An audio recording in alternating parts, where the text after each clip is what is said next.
Hello everyone. Welcome to Bhavyam classes Delhi. In this class we will talk about why through the eyes of the traveler. We will talk about the chapter through the eyes of the traveler. But before that, we will see what is the syllabus because we will go according to the syllabus. The syllabus says medieval society through traveler's account. It means that we will talk about medieval society and we will see what travelers thought of or what travelers have written in their travel accounts. Then outline of the social and cultural life as they appear in the traveler's account.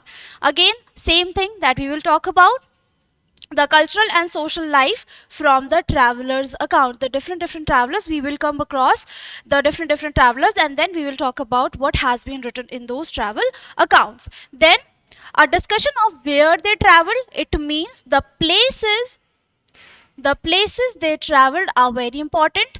The reason why they traveled is very important, and what they wrote, yani ki what they have written in those accounts. So if we talk about Bernier has broadly talked about the land ownership.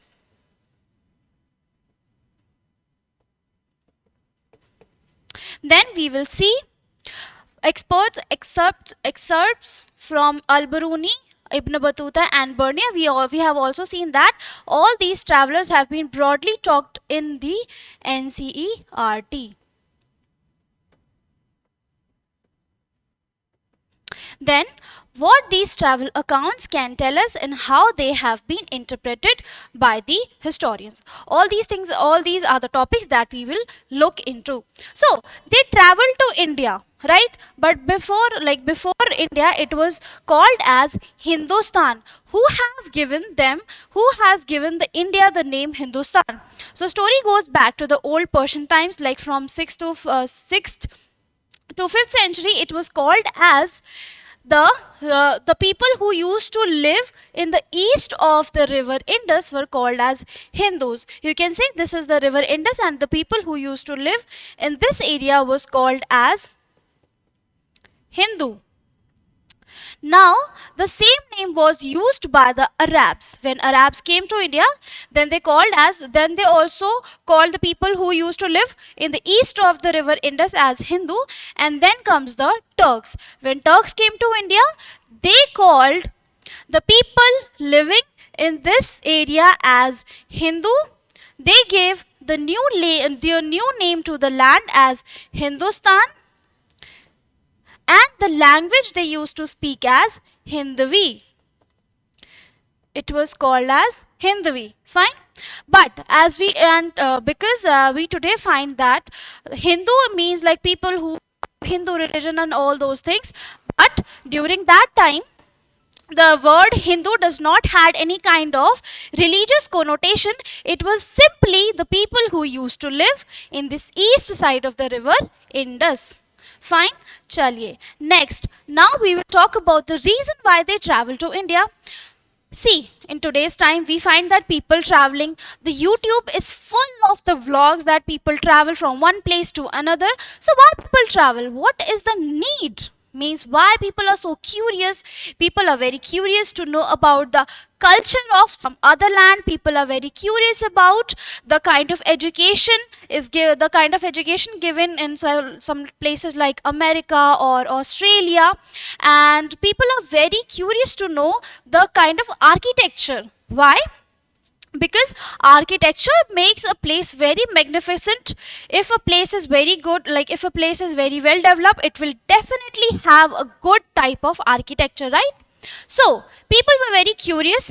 Some other reasons are like some people were very you can say that they were very keen about, like they wanted some kind of work in some other place or some other part of land, so they traveled in search of work also. Then people travel to offer some kind of pilgrimage. Like suppose if we are Hindu, then we go to People of different religion go to Makkah, Medina, Vaishno Devi. We offer some kind of like we say in Hindi also, we say कि हम चार धाम की यात्रा करके आएंगे. So it also involves traveling. So all these things are the reason, all these are the reason that why people travel. One more thing. Now the accounts written were also written to please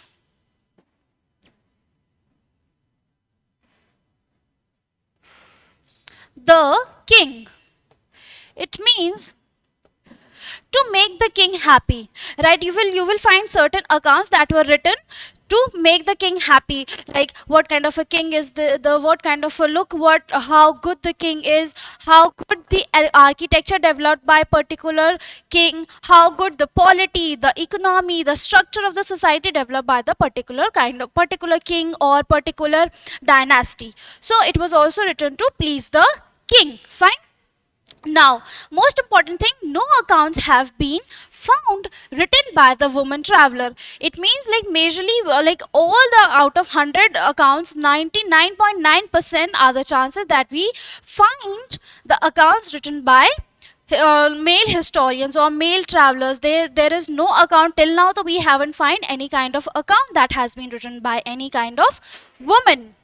Now, we will talk about mainly what kind of issues addressed in these accounts. So they talked about religion, they talked about architecture, they talked about the society, how society was there when they were traveling to a particular place or particular kingdom or particular country. During that time the boundaries were not defined, so no country was defined.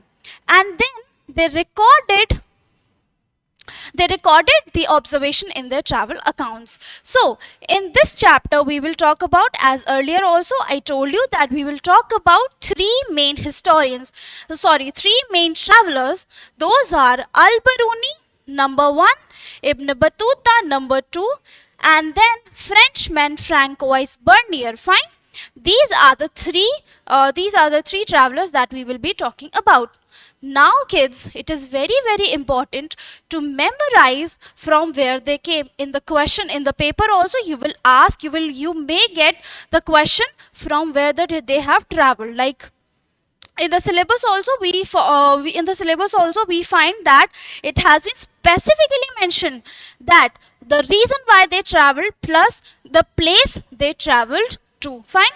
Alburuni came in 11th century from Uzbekistan. Fine.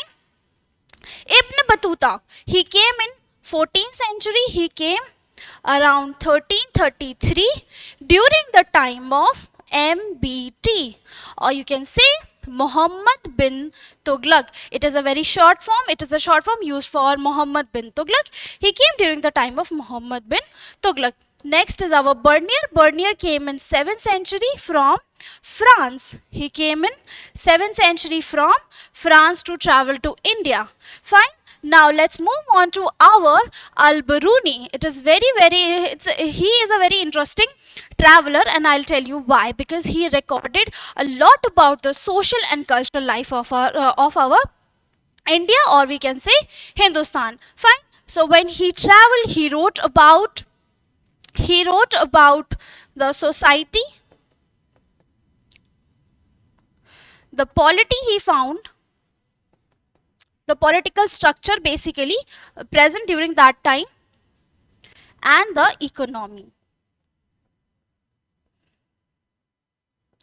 Fine.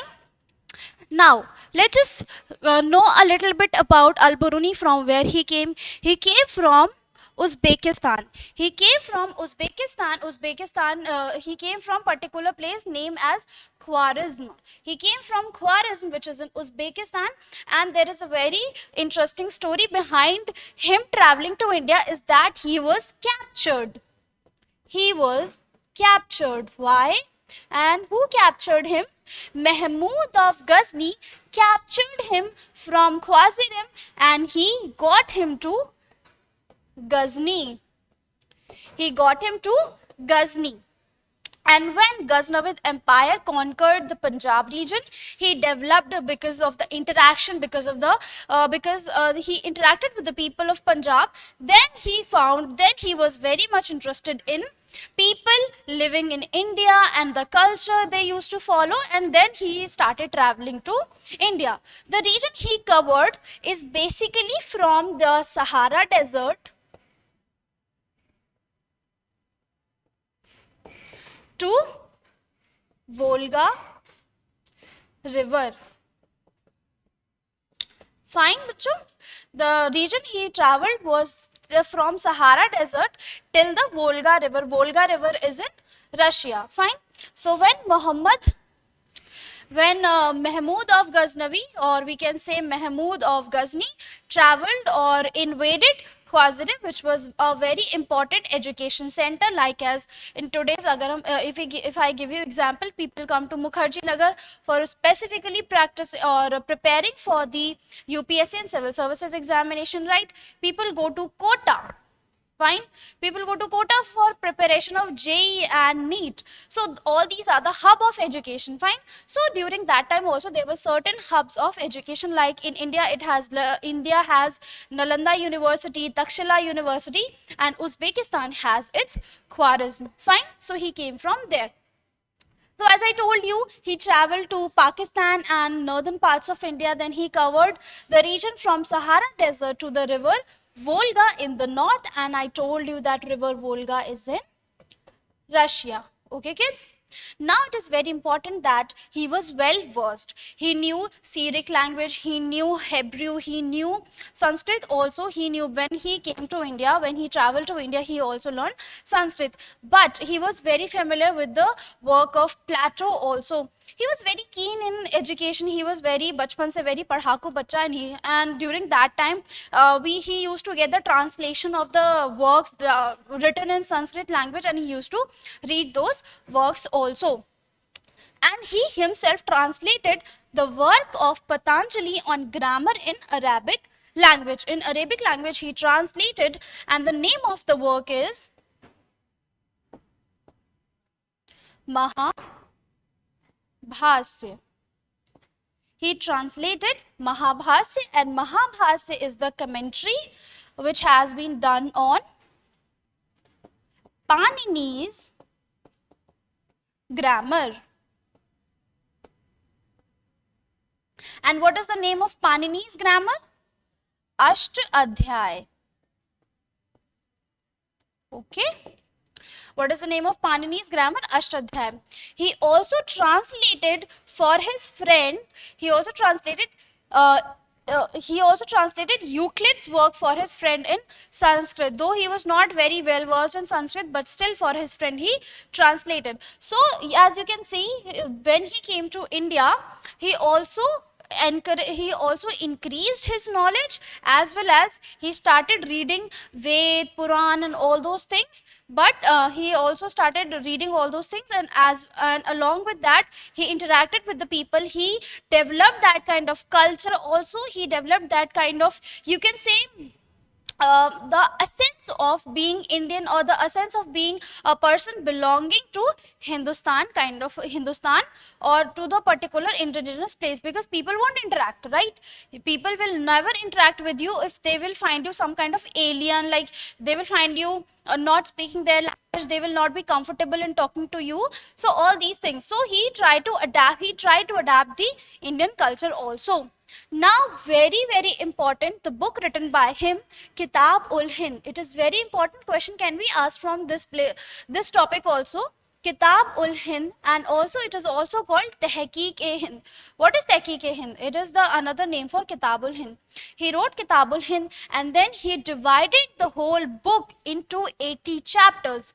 Fine, and he tried to cover almost everything he knew, from religion, philosophy, festival, astronomy, alchemy, social life, weights and measurements, iconography, law and meteorology. So he tried to cover all those things in those 80 chapters. who मतलब जितना भी उसने बचपन से लेकर पढ़ा था और जितना भी उसको knowledge थी, he tried to capture in those 80 chapters.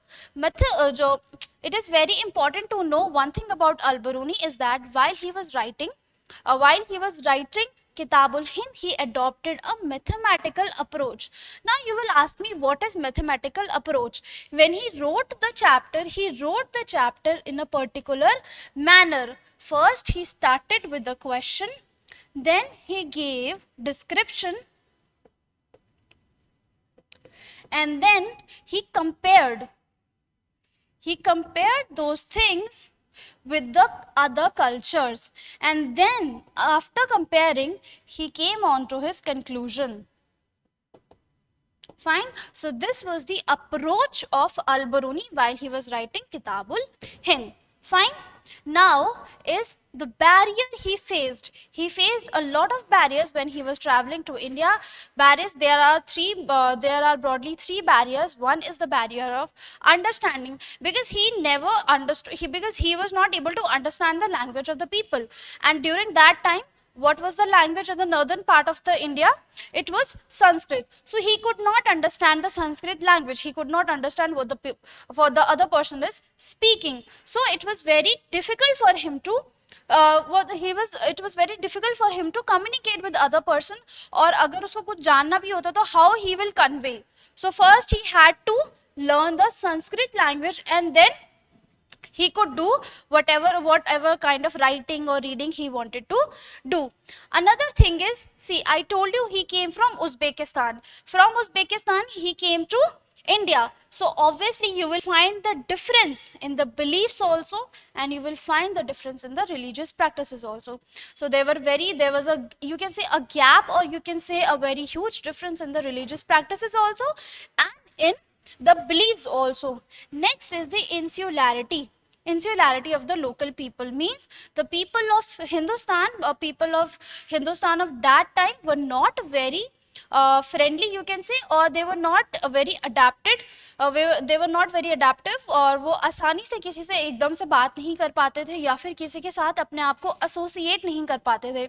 Obvious ही बात है, he came from Uzbekistan, so it was very difficult for the local people to associate with him, to talk to him, to understand him, and to, you can say, to develop a kind of mutual understanding with him.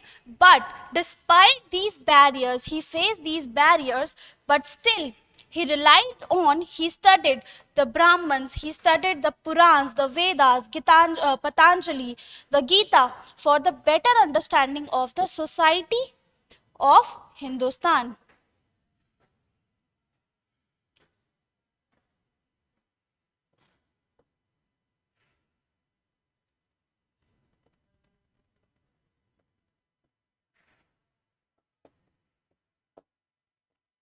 So he tried to understand all those things, and he tried to actually, what are the books? The Vedas, the Purans, and the Brahmins. Brahmins are the commentary.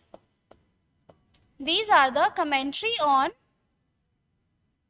Vedas, right? The Brahmins, this Brahman is not the Brahman, Vaishya, Kshatriya, Shudra wala Brahman. This is something different. This is the commentary on Vedas. So he tried to understand the Vedas and Purans and the books that were written in the ancient times to understand the better understanding of the society, and what were the changes that came. What were the changes that came in the society since the ancient time to the medieval time. Then we come to the description of caste. Caste system. Caste system is a system that is visible till now, right? Our government also faces very challenging, it is very challenging to eradicate the caste system from our society, because it is a kind of identity of our society. It is a kind of identity of India. You cannot eradicate the caste system. The negative consequence of the caste system is that the caste system has increased inequality, right? So because it has increased the inequality, it is very tough for the people to eradicate that. So during that time, He compared the caste, he compared the Varna system or the caste system of India with that of Persian one. He saw that, and one more thing, he accepted, he accepted the caste system. So, the knights and the princes, one division was that. In India, it was Brahmins. Right? Another is monks, fire priests, and lawyers in Persia. And here we find Kshatriya. Third one is physician, astronomers, and other scientists. In India, we find it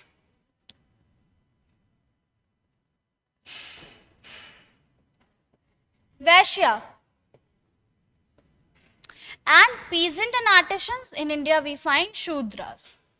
So he find that this division of society in everywhere, wherever you go, whether you go to Persia, whether you go to any other place, or we will definitely find a division in the society. So it is not very new to him, but he compared that with the Persian society. So he found that Persia also had 4 divisions, and Indian system or Indian caste system or Indian Varna system also had the 4 divisions. So, but the most important thing is that he accepted the caste system, but he rejected the notion of pollution. He said that he accepted the Brahminical and the Varna system in the society, but he rejected the notion of pollution, because when we find that Brahmins, they were created from the head of a Brahman. Brahman is the another name for the nature. Fine, Brahman is the another name for the used for the nature. So it was believed that Brahmins are the people who were born from the head of a Brahman. So that is why they are very high in the Varna system and they have a very high position in the society.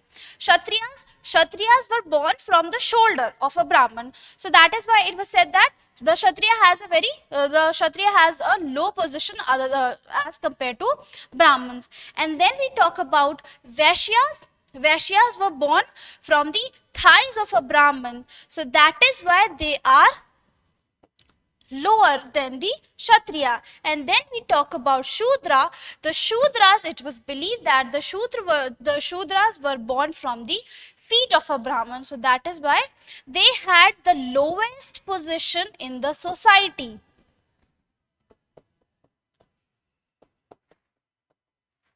So it was believed that they had the lowest position in the society. So that is why he found that. So that is why also you can say that in the ancient time also we saw that, and in today's time also in some kind of, in a very rural area also we find some kind of caste division is there. And because of caste we will find some kind of inequality prevailing to that particular area.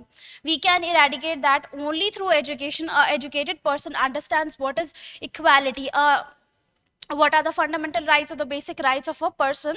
So then only the inequality will go. But during that time this inequality prevailed, and it was said that the Vaishyas and the Shudras are the polluted one. We have read this in our history also, that in our lower classes also we have read this, that Vaishyas and the Shudras are the polluted one, and then he rejected the notion of pollution. Fine. He also found one more you can say caste also, or one more group of people. You cannot say caste because they were the people who were born they were the people who were born outside the caste system. So how can they come in the caste system, or how can we refer them as another caste? They were Antyajya. So Antyajya were the people who were born outside the caste system. That means they had no position in our social structure. They had no social place, but they were just the part of economic network. They were just the part of economic network. That means they were born to give the services. Fine. They were born to give the services. They were born, they were subdued, they were just under the control of the people who, मतलब जहाँ पर भी वो पैदा हुए हैं.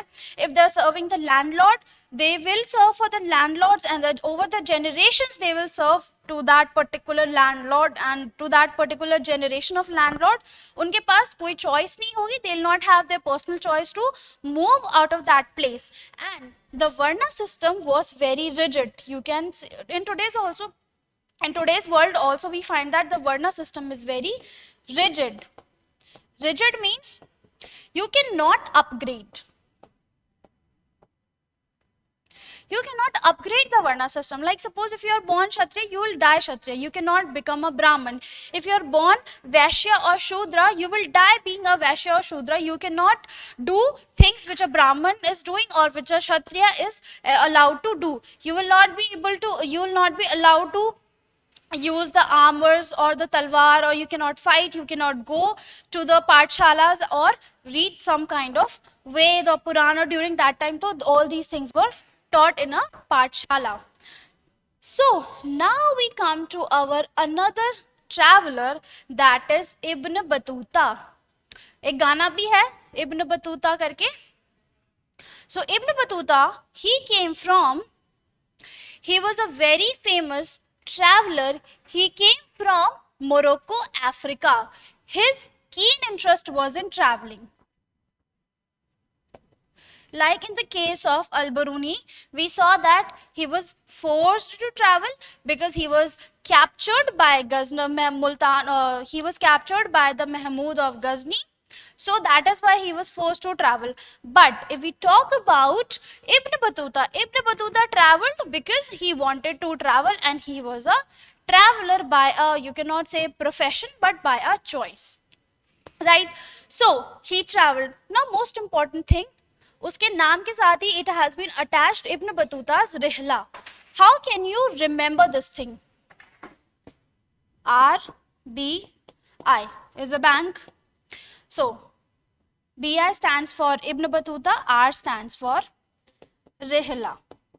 So by this simple trick you can memorize what is the name of the book written by Ibn Battuta. Ibn Battuta wrote Rihla. He came to India. I told you in the previous slide also, that he came to India in 1333 during the time of Muhammad bin Tughlaq. Fine. He came to India during the time of Muhammad bin Tughlaq, and it is very, very important to memorize this thing. 1333 means the 14th century. So he was very much keen in talking about some kind of social structure, some kind of society, culture, and all these things of a particular place. So he came and he offered some kind of gifts also. When we talk about Ibn Battuta, we have to memorize one thing. 3-4 things we have to remember. One is the postal system.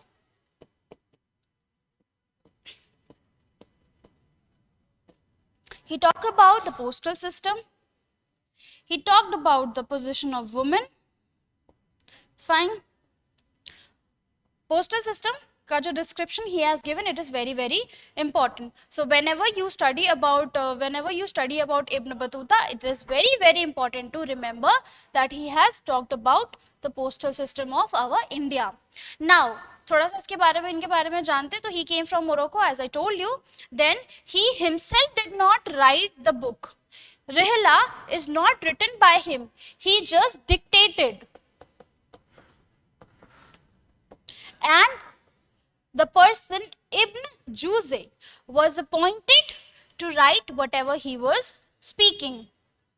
So he was appointed to write whatever he was speaking. Then in 1342, he was sent to China as the Sultan's envoy, and then from there he returned to Morocco. He did not stay in India. He did not, as in the case of Al-Biruni, he died in the region of Ghazni only.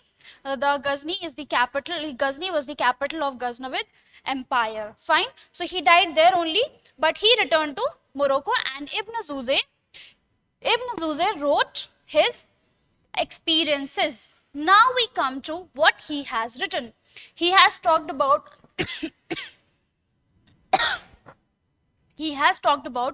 a lot of things.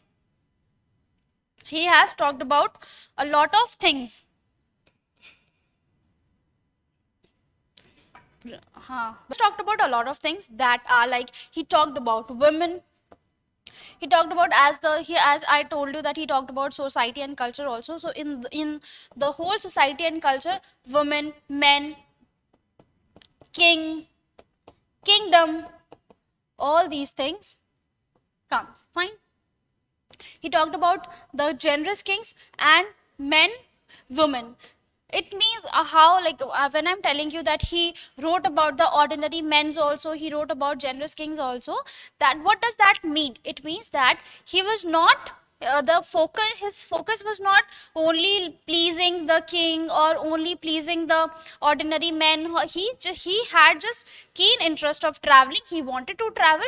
That is why he traveled, and it has been interpreted that by the historians also, that his accounts are basically, you can rely, the historians can rely on their accounts. Fine. Then he found some unfamiliar things which are very much familiar to us. Those are pan.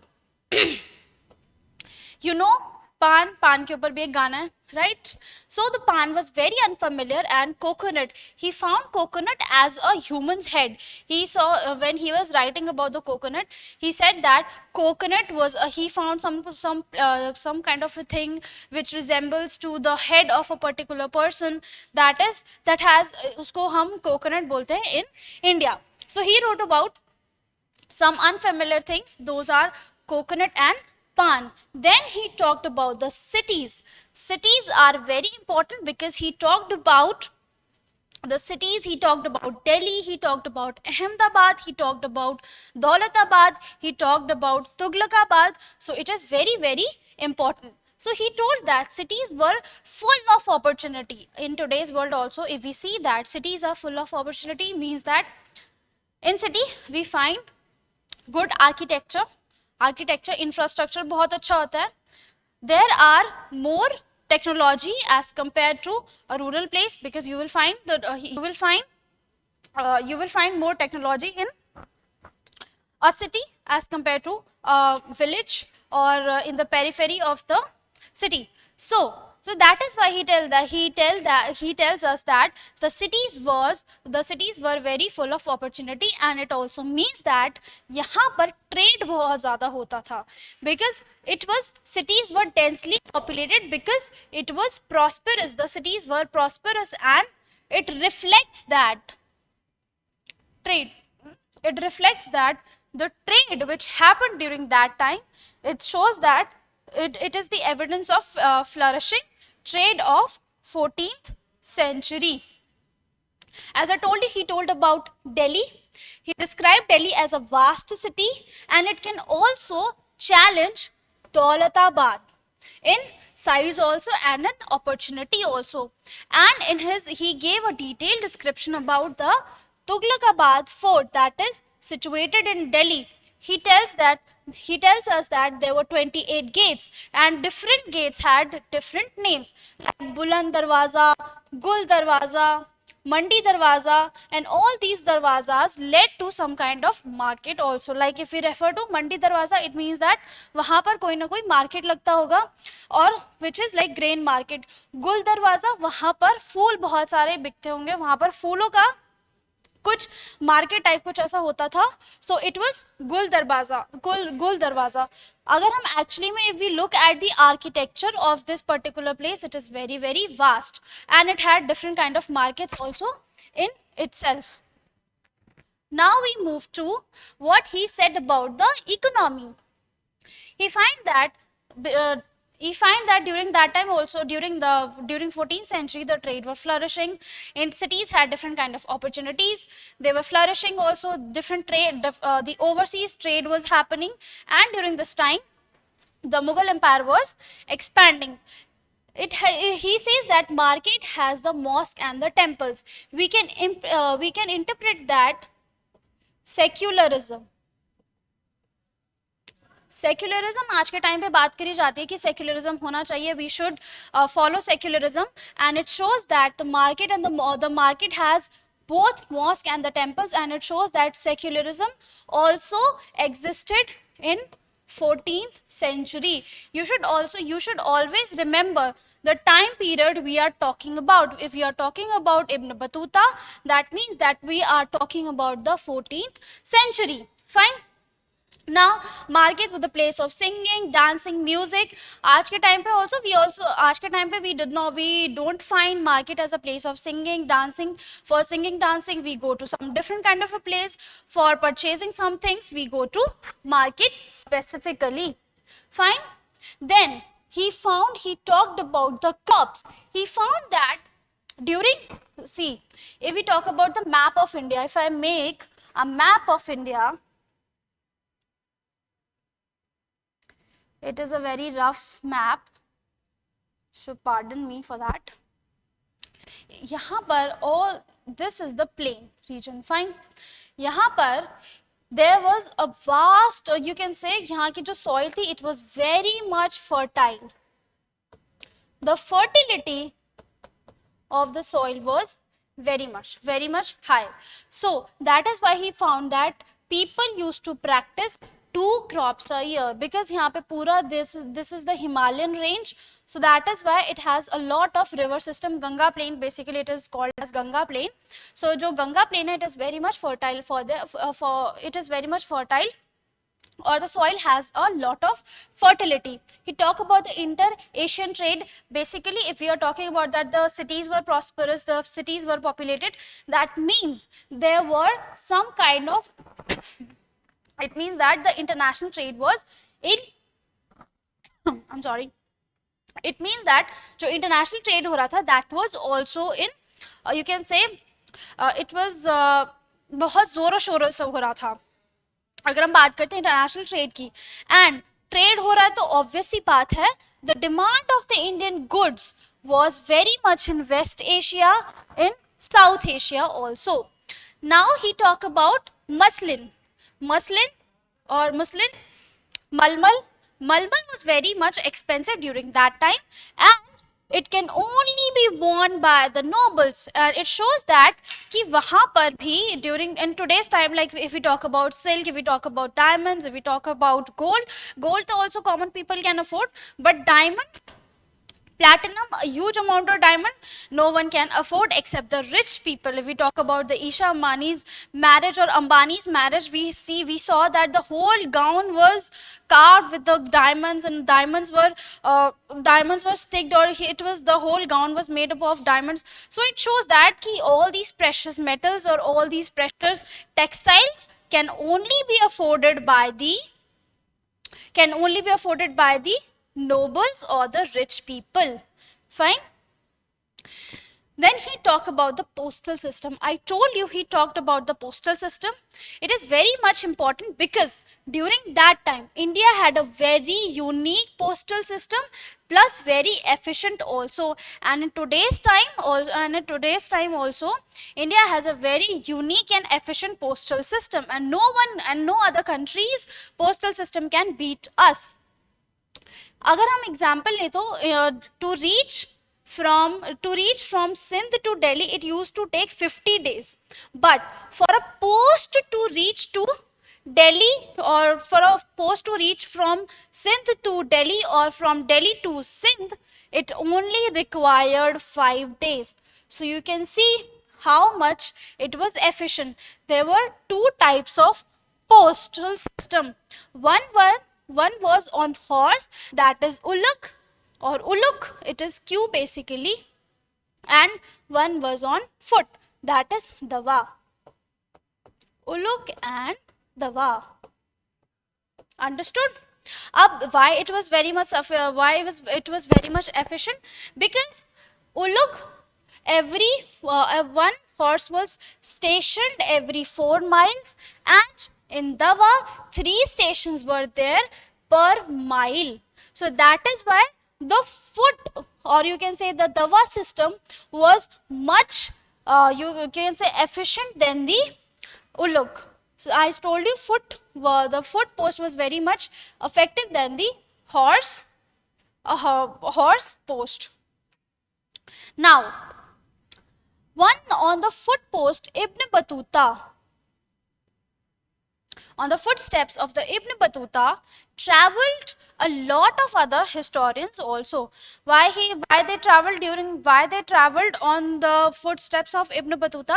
Because Ibn Battuta, when he was traveling in the most dangerous time. So it is very much obvious that he must have taken the most safest route to travel to India. Abdul Razak Samarkandi, Mahmud Wali Balkhi, Sheikh Ali Hassan, all these are the historians that who came to India. Samarkandi to visited South India also. So all these historians are the people all these travelers are the people who visited India on the footsteps of alburuni. It is not so that only Europeans visited or the people from other countries visited to India or people from other continent visited to India. No, it is not so. Indian also visited to Europe. Abdul Razak talk about, can you pause?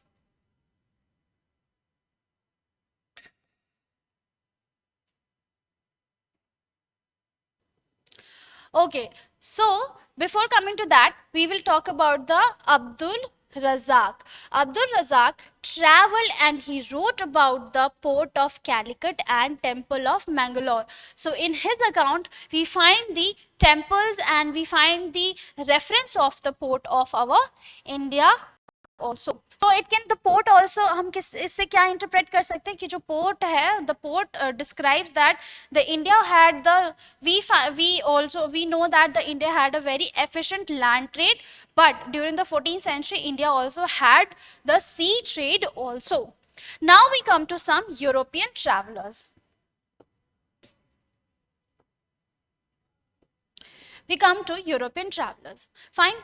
Except we talked about Alberuni, we talk about Francois Bernier, we will talk about Francois Bernier, we talked about Ibn Battuta, but apart from that, also apart from them, these are the travelers that has been mentioned in our NCRT, and then we have to, then we'll study about them. Jesuit Roberto Nobility.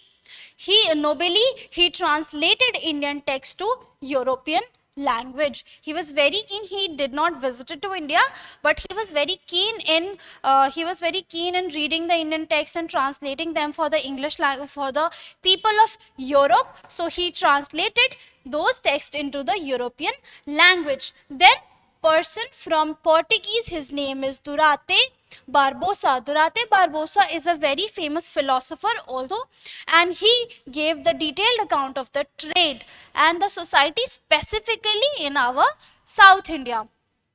Because many of the historians, many of the travelers have given the account of the North India, but never gave some, like we find very rare accounts for the South India. So he is one of those, travelers who give the account for South India, the society and culture of South India. Then comes the doctor whose name is Manusi. He loved India and he came from Europe and he settled in India only and he died in India only. Then comes the Trevenier.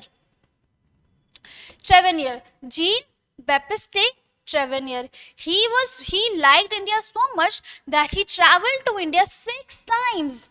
He traveled to India 6 times and he recorded a lot of things about India in his books, and he talked about he was basically very keen in knowing the India, and he liked the whole atmosphere, whole aura, or you can say whole culture of India, and he used to visit India, he used to revisit India several times, and he visited, as I told you, he visited India for 6 times. Basically, he loved the trading conditions of India. Then come, as I told you, that there were several Indians who visited Europe. So two of them are Sheikh Ityas Muhyiddin and Mirza Abdul Talib. So these were the two Indians who visited Europeans. Now what happens? A lot of European travelers have been traveling to India. They wrote about India, but many of them gave the wrong account for India. So it was very important to confront them. It was very important to confront them. So that is why many travelers basically went to Europe and they confronted, no, whatever you have written is wrong. It is not so. It is so and so in India. You are writing wrong. You are creating a wrong perspective for India. You are creating a very wrong perspective for India. Now comes our doctor, Francois Bernier. Basically, he was a doctor. He was a doctor for Prince Dara Shukho, and he was the eldest son of Shah Jahan. So basically, he was the physician for doctor the, and then he started writing, and whatever he observed in India, he used to write. But the most interesting thing about him is he started to compare.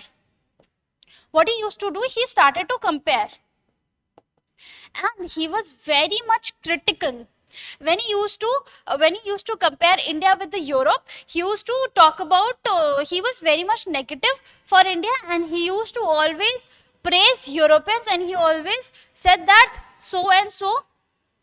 He said that basically he said that ki Europeans, or the particular social structure, you can say polity, you can say, it is much better in Europe rather than in India. So he was very biased in writing. As I told you, there were, you will find historians, those who used to write for to please the king or for the king. So he wrote his account for Louis XIV, who was ruling in France. The Frenchman Francois Bernier, जो इनका नाम है पूरा, Frenchman से ही पता चल जाता है that he belong to France, right. Very interesting thing, though he was very critical. He wrote about, he praised European economy, he praised European social structure, he praised European polity, and then that is why the people of European, the people, or you can say the Europeans, were very keen in reading about him. They were so much keen that his accounts were reprinted in 8 times. His accounts were reprinted 8 times in French, and by 1650 and by 1684 it has been reprinted in three times in English. They have reprinted that in English 3 times. So you can see, you can say what kind of perspective he has presented for India in his books. So basically, when he came to India in 1658. It is not mentioned in your NCERT, but it is very important to know the year when he came to India. He came to India in 1658.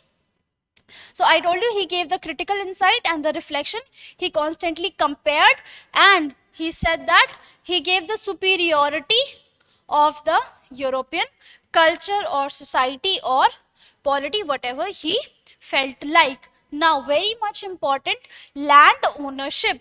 Land ownership, it means that during the 17th century, what happened in Europe, people, there was private property, there was a culture of private property. It means that people had vast amount of private property.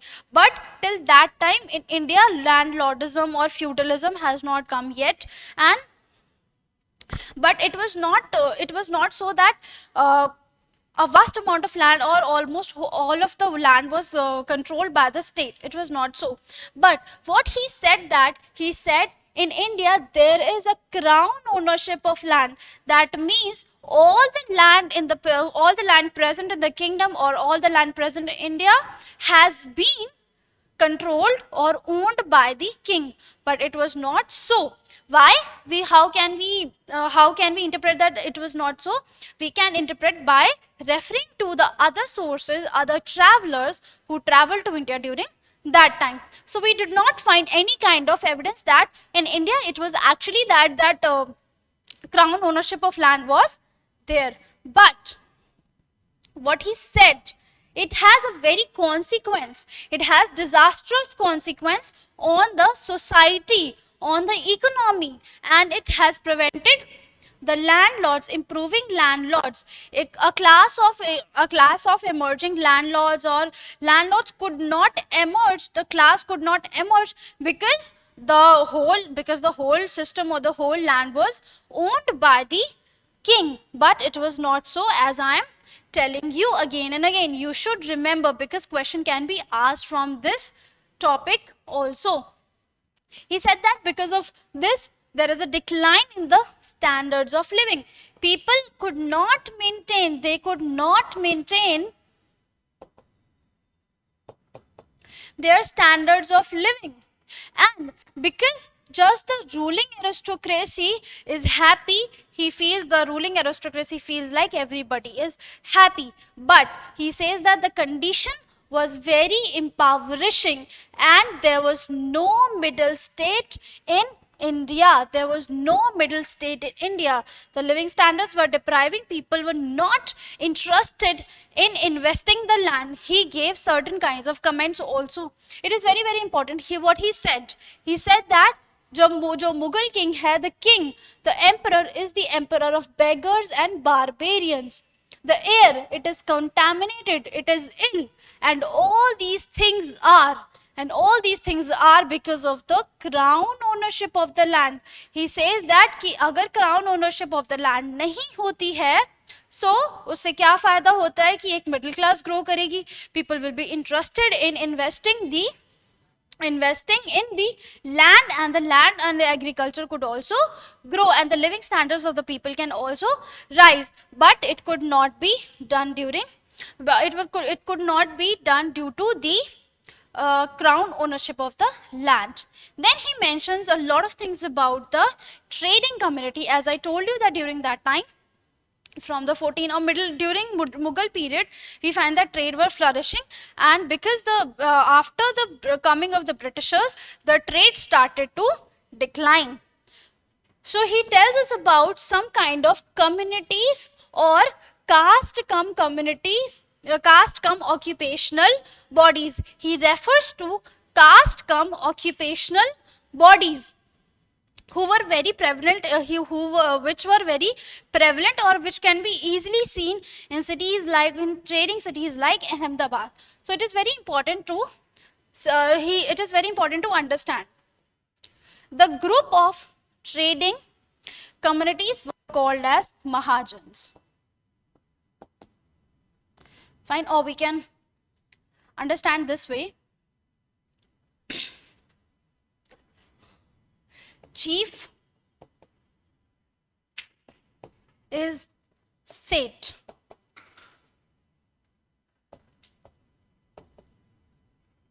और chief किसका है? Group of Mahajans. And these Mahajans formed a huge groups, and उसके chief को क्या बोला जाता था? The chief which was found in the cities, it was known as Nagar Seth. Fine. The chief of the merchant community was called as Nagar Seth. So we find about the merchant community, or we find about the trading system of 17th century in the account of Francois Bernier. Now, we are not talking about Francois Bernier. We are just talking about the woman, sati, slave, and labor as a whole. We found that we studied about all these. We studied the accounts of all these travelers. And then we find that the condition of the woman was very bad, because during that time the sati was prevalent. As you can see in the picture also, and you can see here also, the sati was prevalent. The practice of sati was prevalent, and it is very much evident in the account of Bernier also. Now, if we talk about the slave, when Ibn Battuta came to India and he went to Muhammad bin Tughlaq, he offered him slaves. That means that slaves could be purchased or sell in the market. It was very easy for a person to purchase or sell any kind of slave he or she wished to. And slaves were the people. Slaves were not actually slaves. They had certain kinds of quality with them. So they could be sell and purchased. He also purchased horses, camels, and slave and gifted to Muhammad bin Tughlaq. And female slaves were very prevalent because they could do certain things, like they could sing, they could dance, and as well as they could also they could also perform household chores. Fine. Now I told you about the like domestic labor. They can also act as a domestic labor, plus they can also do agriculture and non-agricultural production. But what was the condition of the people belonging to middle class or the merchant class? We find that there are some evidences that women from merchant community participated in trade, and in any kind of situation of dispute, they also took these cases to the court of law. So we can find that in the middle class, or we can say especially in the trading class, the people who were involved in the trading, the condition of the women was better as compared to the people who belong to Vaishya or Shudra caste, or the people who belong, or the women who belong to the higher varna or higher society or the elite society, because they were provided everything. So what they could do, what else they could do? So I hope you guys understood. And if you want more information about Bhavyam classes, the link and the information is given in the description box. You go and download our app and practice mock test, and visit our free videos also, video lectures also. Thank you everyone.